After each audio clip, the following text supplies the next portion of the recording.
अंमली पदार्थांविरोधात एकत्रितपणे लढा देण्याच्या प्रयत्नांचा एक भाग म्हणून यंदाची बहुचर्चित आपलं पुणे मॅरेथॉन जागतिक स्वरूपात झळकणार आहे।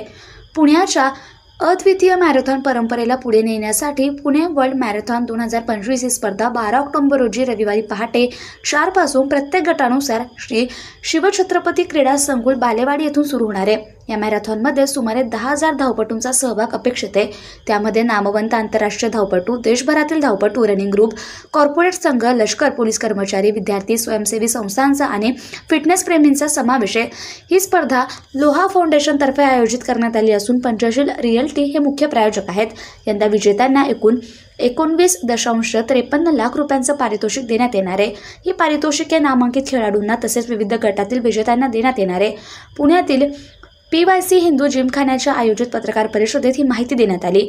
यावेळी लोहा फाउंडेशनचे सचिव आणि आयोजक रवींद्र वाणी, लोहा फाउंडेशनच्या अध्यक्षा संजना लाल, सहाय्यक पोलीस आयुक्त पुणे श्री साईनाथ ठोंबरे, आर्यन बँड डॉक्टर कौस्तुभ राडकर उपस्थित होते।